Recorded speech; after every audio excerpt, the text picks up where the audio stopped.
आप सभी का प्रतिभा क्लास है इसके अंदर हार्दिक स्वागत और अभिनंदन है। अपने जो भूगोल विषय का अध्याय नंबर 3 चल रहा था जिसका नाम था जल संसाधन, उसका लेक्चर नंबर 2 अब हम स्टार्ट करने वाले हैं। आइए शुरू करते हैं लेक्चर नंबर 2।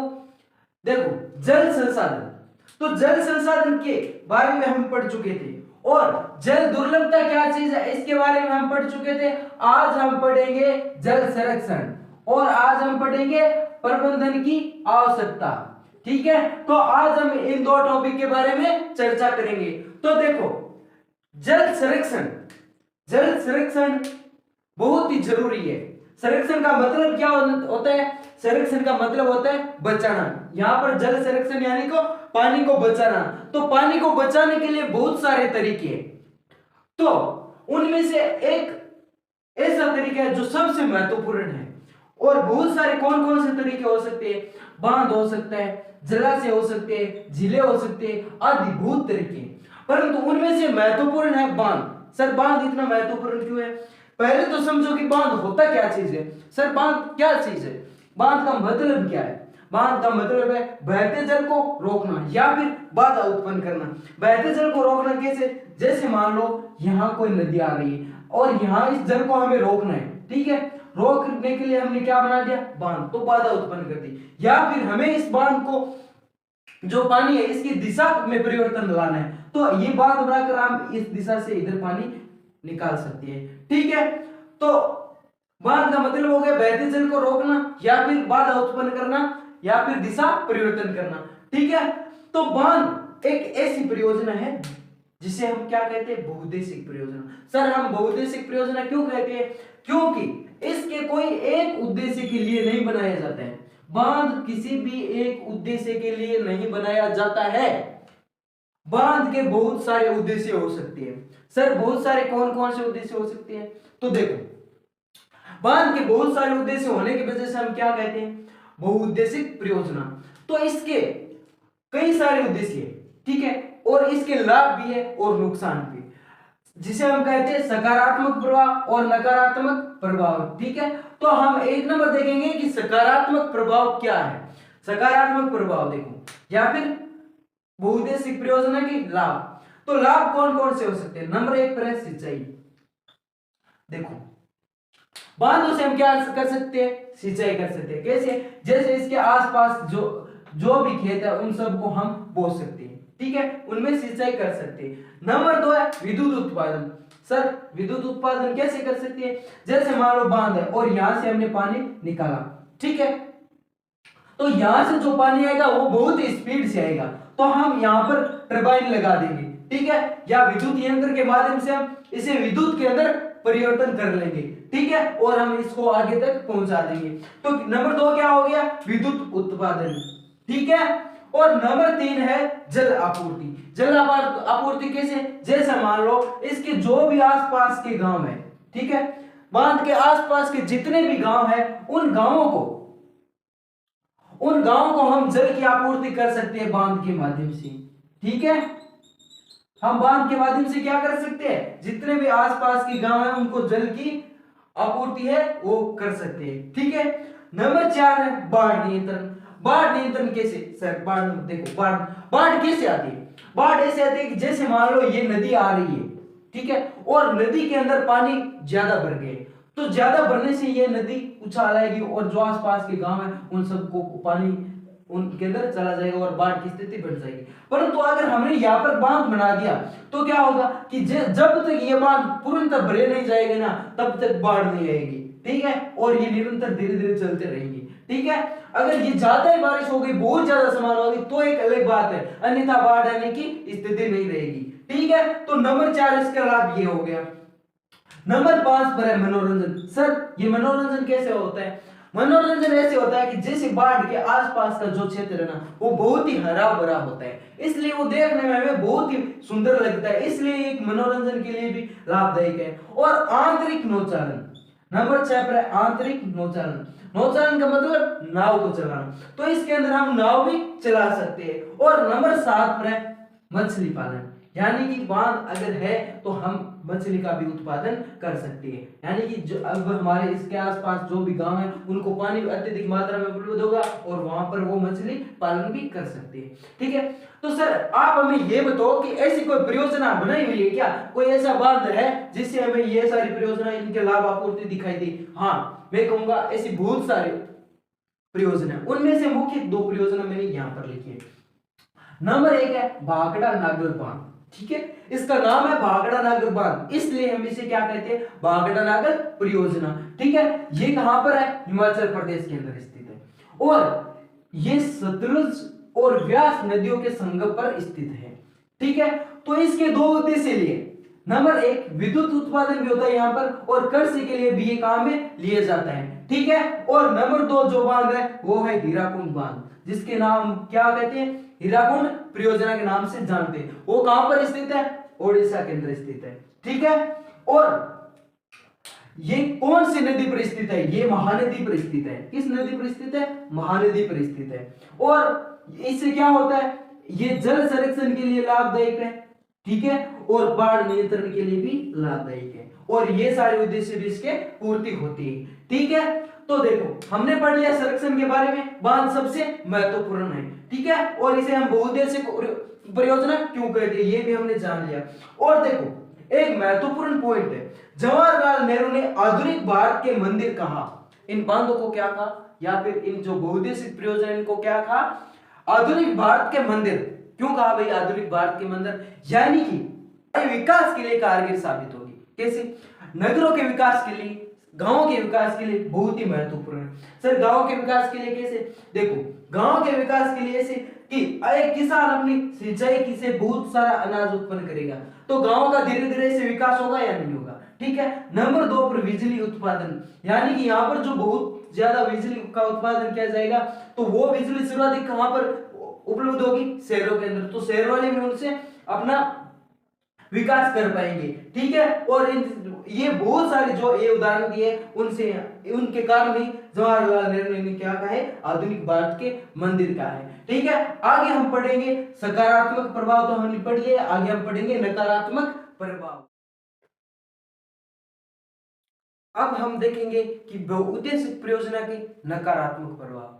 तो देखो हर एक चीज के 2 पहलू होते हैं, एक सकारात्मक होते हैं, एक नकारात्मक होते हैं। आज भी कोई ले लीजिए, उसके अंदर अगर गुण है तो अवगुण भी होंगे, पाप है तो पुण्य भी है, दिन है तो रात भी है। उसी प्रकार इन जो परियोजना है बहुउद्देश्य परियोजना है, इनके बहुत सारे उद्देश्य हमारे लिए लाभ है और बहुत सारे इनके नुकसान भी है। तो देखो इनके नुकसान क्या क्या है, उन नुकसानों को हम क्या कहेंगे, नकारात्मक प्रभाव। ठीक है, तो देखो नंबर 1 पर नदी के प्राकृतिक प्रभाव को प्रभावित करते, यानी कि जो नदी है उसका प्राकृतिक प्रभाव है, यानी कि जो प्राकृतिक रूप से बहती है उसका जो प्रवाह है उसे अवरुद्ध करती है या फिर उनको प्रभावित करती है, वो धीरे चलता है। ठीक है, और जलाशय को अत्यधिक अवसादन एकत्रित करती है, यानी जहां पर जल एकत्रित हुआ है वहां पर अत्यधिक अवसादन एकत्रित करते हैं। अत्यधिक अवसादन का मतलब क्या हुआ कि उसके अंदर कूड़ा कचरा मल मूत्र आदि यहाँ पर आकर एकत्रित होगा।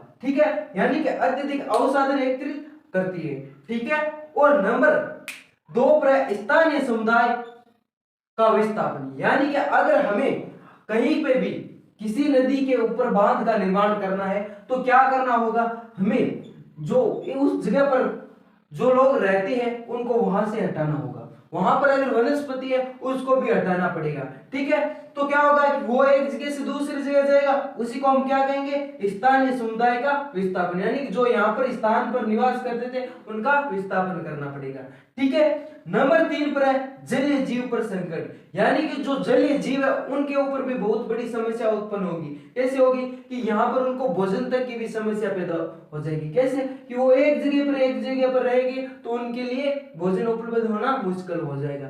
ठीक है, नंबर 4 है अमीर भूमि के मालिक गरीब भूमिहीनों में सामाजिक दूरी, यानी कि जो गरीब है और अमीर है उनके बीच सामाजिक दूरी उत्पन्न होगी और उनके अंदर अमीर और गरीबी की खाई उत्पन्न होती चली जाएगी। कैसे होगी सर, जैसे मान लीजिए यहाँ पर एक बांध बनाया हुआ है और बांध के जो आसपास जिनकी लोगों की जमीन है, ठीक है, वो तो अच्छी तरह से खेती करेंगे और उत्पादन करेंगे, परंतु जिन लोगों के पास भूमि नहीं है, यानी कि जो भूमिहीन है, वो लोग क्या करेंगे, ये बीच उनके बीच क्या होगी, एक सामाजिक दूरी होगी। जो अमीर है वो अमीर होते जाएंगे और गरीब है वो गरीब होते चले जाएंगे। ठीक है, और नंबर 5 है आंदोलन का कारण।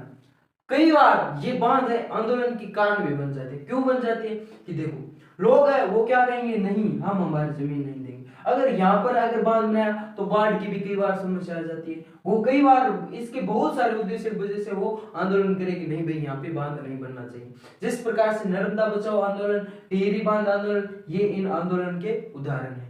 ठीक है, नंबर 6 पर है लाभ के बंटवारे को लेकर झगड़ी आम बात है। यानी कि लाभ के लिए लोगों के बीच में झगड़े होते रहते हैं। कैसे होते रहते हैं, यहाँ पर बांध है, ठीक है, और ये अलग अलग क्षेत्र है, ठीक है, अलग अलग क्षेत्र है, तो क्या होगा, इस क्षेत्र के अंदर ज्यादा पानी दे दिया तो इस क्षेत्र वाले नाराज हो जाएंगे और लड़ाई करेंगे। इस क्षेत्र में दे दिया ज्यादा तो ये लड़ेंगे। इस प्रकार से झगड़े आम बात है। ये झगड़े इतने बड़े हो जाते हैं कि अंतरराष्ट्रीय लेवल तक भी पहुंच जाते हैं। अंतरराष्ट्रीय मतलब एक देश से दूसरे देश तक। कैसे, जैसे मान लो यहाँ से कोई नदी जा रही है, ठीक है, यहां से कोई नदी जा रही है, ये नदी जा रही है और इधर पाकिस्तान चलेगी, और हमने यहाँ पर एक बांध बना लिया और हम पानी सारा का सारा यहाँ पर बांध का उपयोग लेंगे। ठीक है, पूरा का पूरा हम उपयोग लेंगे और इस देश वालों को पानी की समस्या आएगी, वो इसके विरोध करेंगे। इस प्रकार से ये झगड़े आम बात है, बहुत बड़ी बड़ी भी हो सकती है। ठीक है, नंबर 7 भी है बाढ़ आने का कारण।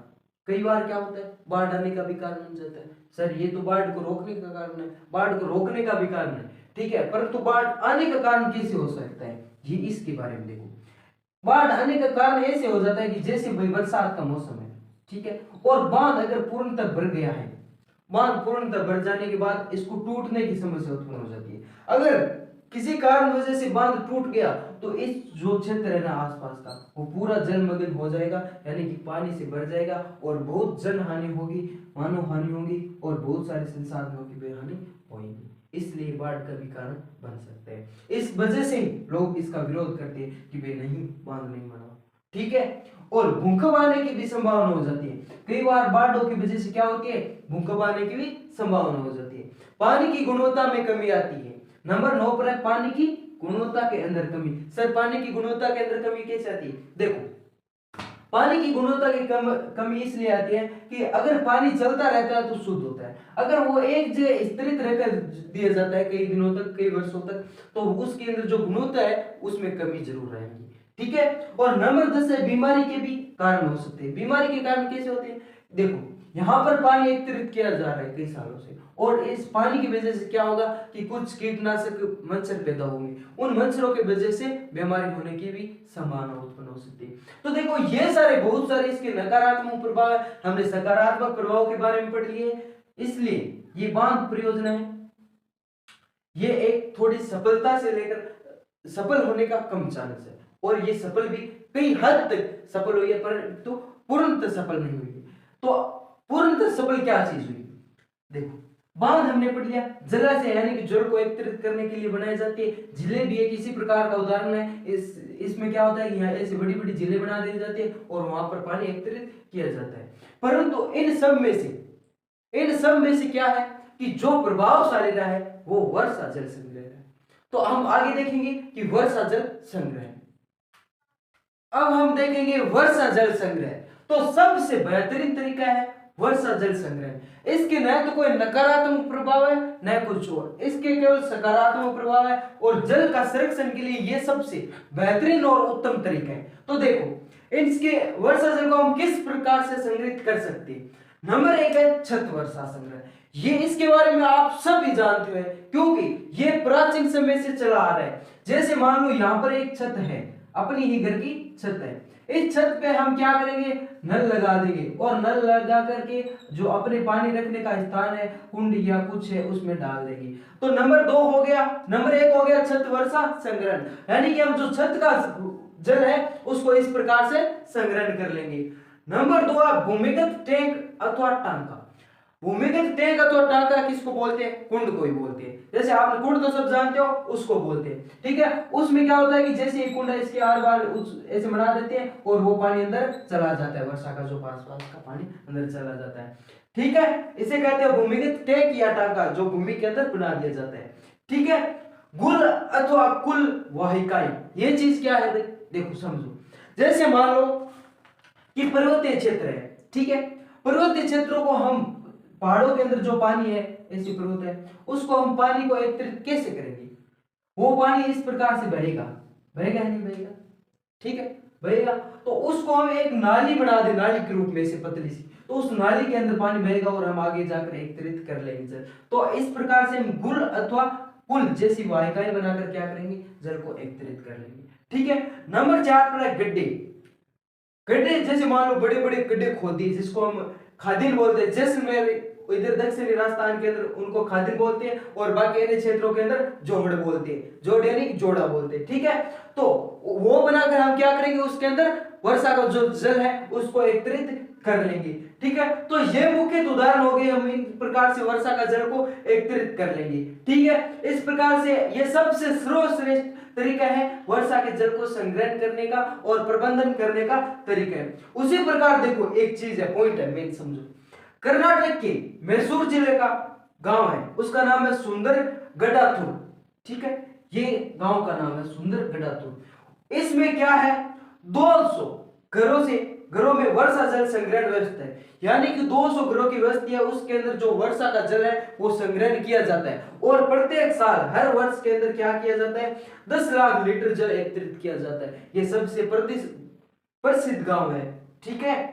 और उसी प्रकार देखो तमिलनाडु के अंदर एक ऐसी व्यवस्था लागू कर दी कि पूरे राज्य में वर्षा जल संग्रहण ढांचे को बनाना बहुत जरूरी है। अगर कोई भी नया घर बनाता है तो उसे वर्षा का जल एकत्रित करने के लिए एक ढांचा तैयार करना बहुत जरूरी है। अगर ये काम नहीं करता है तो उस पे ऊपर क्या की जा सकती है? कानूनी कार्रवाई की जा सकती है, ठीक है। तो ये हो गया अपना वर्षा जल संग्रहण। ये बहुत ही सबसे सर्वश्रेष्ठ तरीका है और ये इसके मेन उदाहरण हो गए। इनके माध्यम से हम इस प्रकार से वर्षा का जल को एकत्रित कर सकते हैं, ठीक है। तो इस अध्याय के अंदर हमने पढ़ लिया जल दुर्लभता, यानी कि पानी की कमी किस वजह से हो रही है और इसकी कमी को दूर किस प्रकार से किया जा सकता है। जल का संरक्षण हम किन किन तरीकों से कर सकते हैं, इसके बारे में हमने देख चुके हैं। और जल का प्रबंधन यानी मैनेजमेंट करना बहुत ही जरूरी है, क्योंकि अगर आने वाली भावी पीढ़ियों के अंदर अगर पानी की व्यवस्था नहीं होगी, पानी नहीं मिलेगा, तो वो एक एक बूंद के लिए तरस जाएंगे और उनको जीने तक की बहुत बड़ी समस्या उत्पन्न हो जाएगी, ठीक है। तो पानी बूंद बूंद अनमोल, बिना बात मत डोल। इसी के साथ अपना अध्याय ये आज कंप्लीट होता है। मिलते हैं नेक्स्ट वीडियो में। जय हिंद, जय भारत।